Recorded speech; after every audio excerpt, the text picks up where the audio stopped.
never sleeps nor slumber, and He never lacks nothing. Di siya pabayaan ng Diyos. Dili siya irresponsable na Diyos. Basta ikaw magpailalom sa iyang grasya. When you makaigsuonan, be under His grace, meaning you are under His keep, you are under His protection, you are under His covering, you are under His blood, you are under His righteousness. And whatever Jesus makaigsuonan, hallelujah, accomplish, yun siya imusap nga madawat. Kung sa inadawat ni Jesus o gahuman ni Jesus dito sa cross, ato siya nga madawat. Everybody say it again. The Lord watches over me. Okay? Atong klaruhon karon kung ikaw bagid na. Are you righteous? Ako ba usbo pangutana, are you righteous? Alanganin lang to ba? Are you under the grace of God? Yes. Sayon doon ako, ilalong ba ta sa grasya sa Ginoo?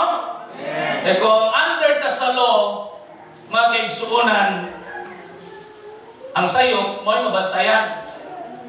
Pero kung under ta sa grace, pag masayot ta, iya tang tudluan. Sabta na to?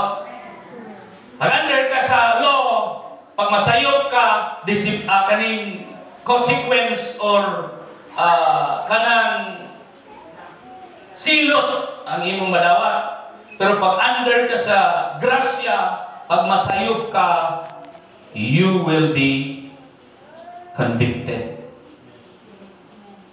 Not condemned, but convict. Pinagi siyang Holy Spirit. When we are under grace, pagkahibaw ta, na nasayop ta, Lord, forgive me. Nga naman ay Holy Spirit mo convict na to. Amen. Pero katong under law, pag masayop sila mo palayo, hinoon sila sa Ginoo. Palayo noon sila, di na sila musimba naman, mauwa, magugo, pastor. Na naman, nagasala, magugo, mo palayo. Pero katong lalong sa grasya, kaibaw magid siya, na nasipyat siya, muluhod, hinoon siya, maghinulsol siya, mangayay siya pasaylo sa Ginoo. Amen? Amen. Are we under grace? Amen. Amen. Are we under grace? Amen. Ano na kutana ko na tungod kay ato karon nga subayon kung kinsa ang mga gibantayan sa Ginoo ug sigurado ha kung apil ba kadiha ini mong katapat na pag-sure diha. Pag-sure diha. Kinahanglan maapil ta. Ha? Kinahanglan maapil ta. Number 1. Let's go quickly. Number 1. Okay? If you are taking notes, who God watches over? Who God watches over? At binisayon, kinsa ang gibantayan sa Diyos? Klaro? Kinsa ang mga gibantayan sa Ginoo? Okay, number 1. Tuluran ni, dali na tamo man tuluran ni. Number 1, the eyes and ears of the Lord are on the righteous. Amen. Righteous. Righteous means upright. Right standing people. Katong nagtindog diha sa insaktong tinduganan.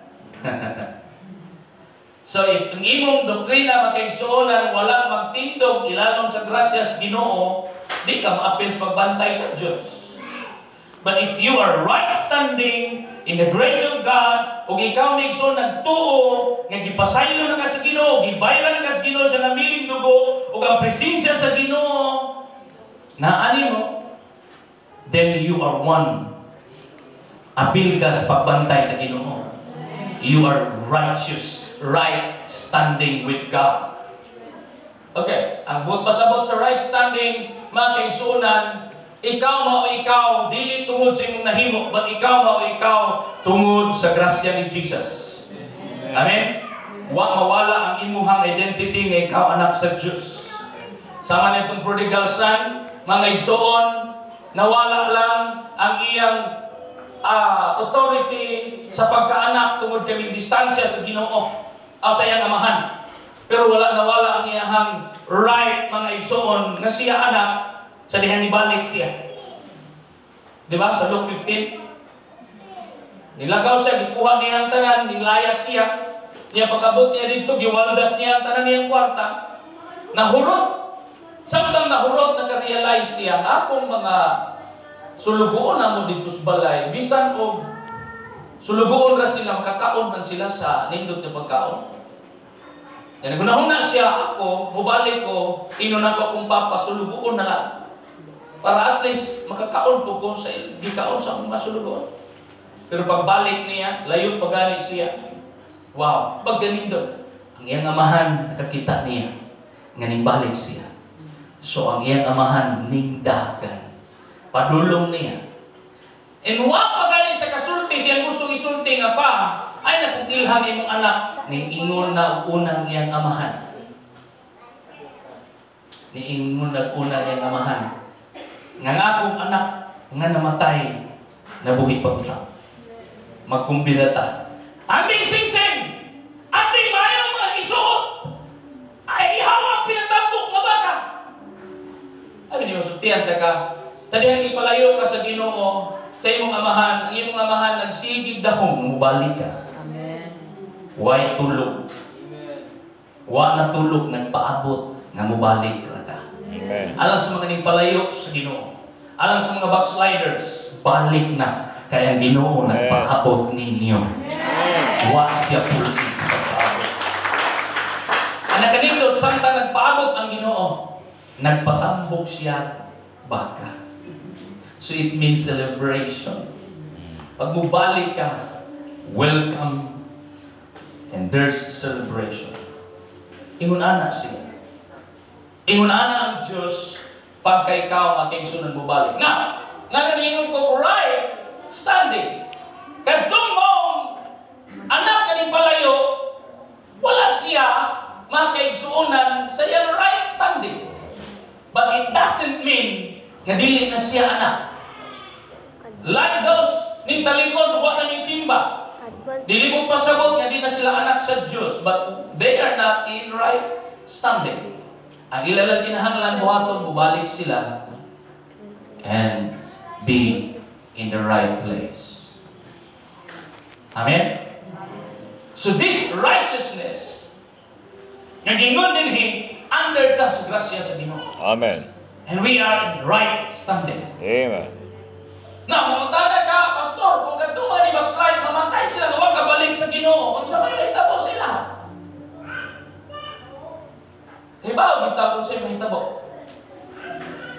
Because they are not in the right standing. Sayang. Pero naan na sila ay ilaha may igsuon na person yun, basta bumalik sila. So we pray. Nga church, we pray. Nga kita magkaigsunan magpadayon bisan nun sa'yo mahitabo walay bubiya diha sa posisyon sa alagad sa Ginoo. Amen. Pag ato prayer na ang tanan ni backslide balik sila sa pag-alagad sa Diyos. Amen. Right standing in the Lord, the eyes and the ears of the Lord are on the righteous. Kadtong mga nailalong sa iyang grasya, dependent on God. May nampuon o puno sa pagtuo o pagsalig sa Diyos. Say amen. Naaman na dihaw? You can take a picture. Psalms 34 verse 15 to 22. The eyes of the Lord are on the righteous. Amen. And His ears are attentive to their cry. Wow, pagkanindot. Dili lang kay matalas Ginoo, nagbantay ng Ginoo, ang indulungog pod sa Ginoo, apli kanunay sa diha magampo ka ug mutawag ka diha kaniya. Kahinay sa amin. Amen. When you pray, mao na ang mga righteous, dunay assurance pag mangayo magampo sila sa Ginoo, dunggon jud sa Ginoo ilang pagampo. The prayer of the righteous availeth much. The prayer of the righteous is much effective. Nga naman, anak man kas Ginoo. Amen. Amen. Ang akong anak, pag mangayon na ako makaigsuonan, dili na ako tagaan na igsuon o taliwas yung pangayon. Kung ngay siya pan, tagaan ko pan. Yung na Bible, kung ikaw mahal na tawhanon, nakasabot ka man gani sa paghatag, sa kinahanglan, sa gipangayon sa imong anak, how much more our Heavenly Father, that when we cry and call upon Him in needs, dili sa mamina. Ha? How much more? Dili kahimo nga itong langit ng amahan, nga ikaw nga nagsalit kaniya, nagtuo kaniya, nagampo niya siyang ngalan iyang balibaran. So I will assure you, church, brethren, mga members sa inyong church, ayaw mo kaulaw sa pag-ampo o pagpangayo sa inyong Diyos nga amahan. Ayaw mo undang sa pagpangayo. Ayaw mo undang sa pag-ampo. Amen. Because He watches over. And He watches not just through His eyes. He's attentive to your prayers. Andam sa naminaw sa itong mga pag-ampo. So number one, the eyes of the Lord, the ears of the Lord are on the righteous. Kinsa, ang mabantayan sa Ginoo, paminawan sa Diyos. Tarong. Everybody! Kahinay ba? Everybody! Tarong. The righteous. So hinay mo katapad din na, are you righteous? Tarong ba? Yes. Psalms 121, verse 1. Si David again, I lift my eyes to the hills. Where does my help comes from? My help. Everybody say, my help. My help. Wow. He who watches over us is ready and always ready to help us. Amen. My help, our help, comes from the Lord. Amen. Amen. Kung wa kay silingan inintabang, kung wa'y parinting inintabang, kung wa'y igsoon inintabang, your help comes from the Lord. Amen. Pangayong tabang sa Diyos. Pangayong tabang sa Holy Spirit. Kaya mga naiyahang gasa na gihatag na ito na mo'y mutabang na ito. Comforter and helper. The Holy Spirit. So si David ngayon, I lift my eyes into the hills. Where does my help comes from? My help comes from the Lord, the maker of heavens and the earth. Indeed, He who watches over Israel will neither slumber nor sleep. The sun will not harm you by day, nor the moon by night. Kung pasabot ka na, adlaw o gabi, gibantayan tas Ginoo, adlaw o gabi, giproteksyonan ta sa Diyos, adlaw o gabi, itagpo sa Ginoo atong pagkinahanglan, adlaw o gabi, hallelujah! Ang iyong mga tekstunan sa pagbantay sa Diyos.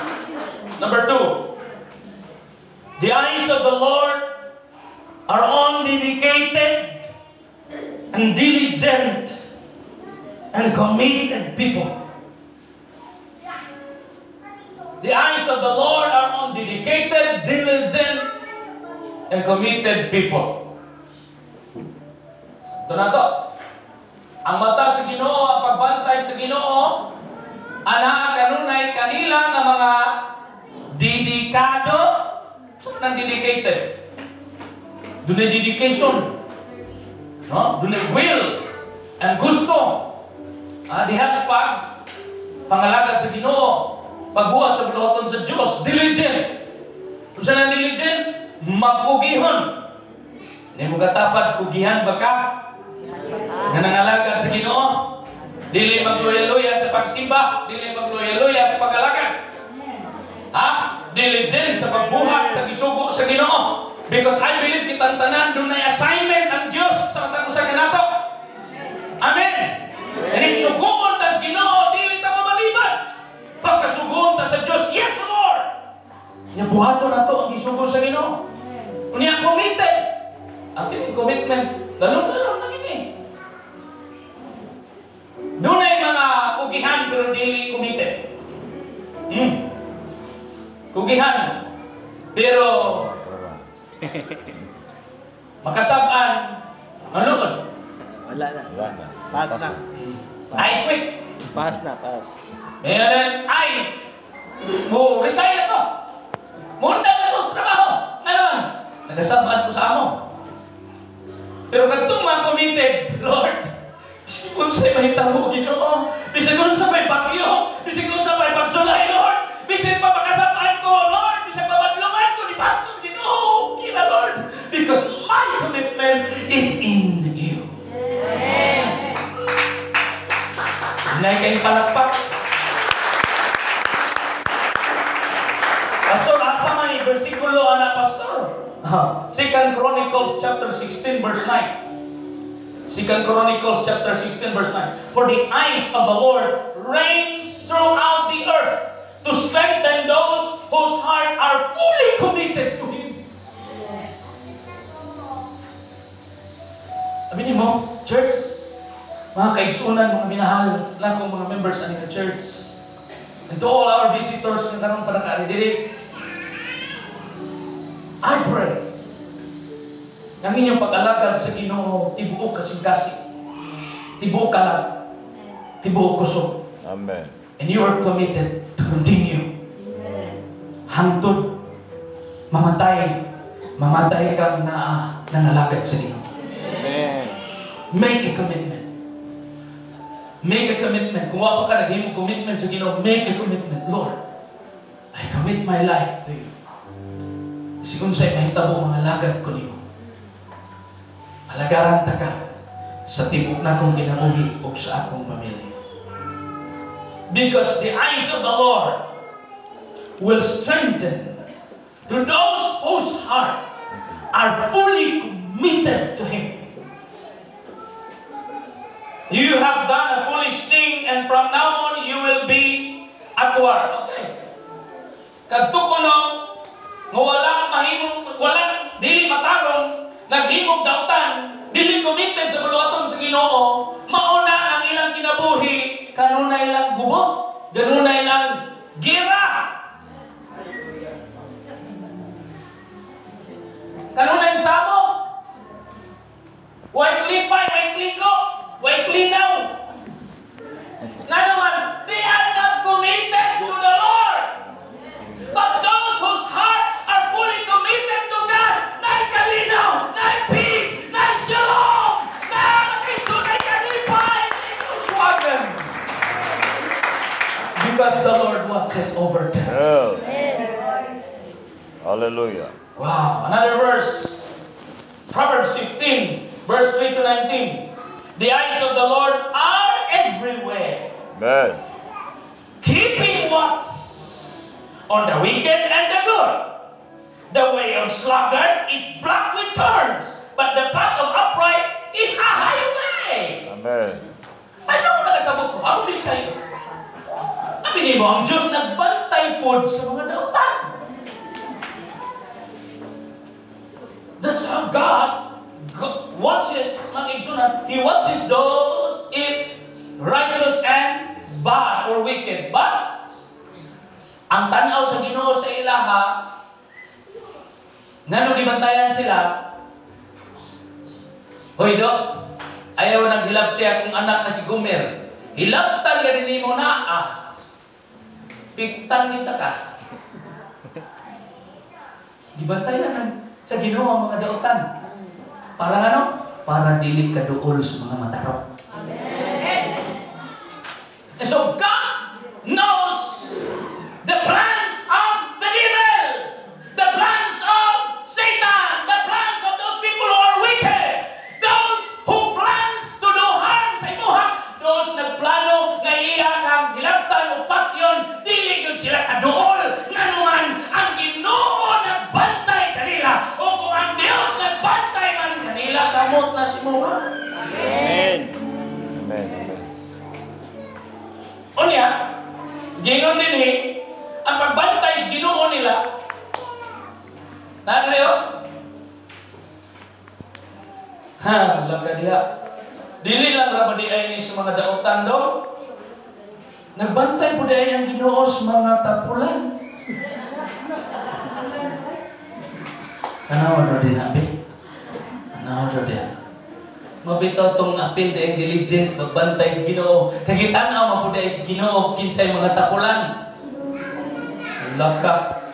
The way of the sluggard is black with thorns. Ingon na sa Bible, ang mga tapulan dili. Panoon. Ang mga tapulan dili. Panoon. More than they will blessing. Alam na. Pero ang mga kugihan, ang ila kunong dalan, mura kuno og 6 lane. Hallelujah. Sundoy pa sa first. Nga naman, na blessing, kaya bantay ang Ginoo. Kini mga tapulan na may verse. Napo na sila yung reverse. Ay mong kabalaka, kaya mga tapulan gibantayan sa Ginoo. Yaman din niya tiwasag basa. Gibantayan sa Ginoo ang tapulan para di kakaon. Bitaw. Sabi mo, God is gracious. Nako'y giwali atong last. Happy ko mga. The grace of God and the faithfulness of God reigns through all. Throughout the earth. Through all the people. Ang matarong madautan. Di pa ulanan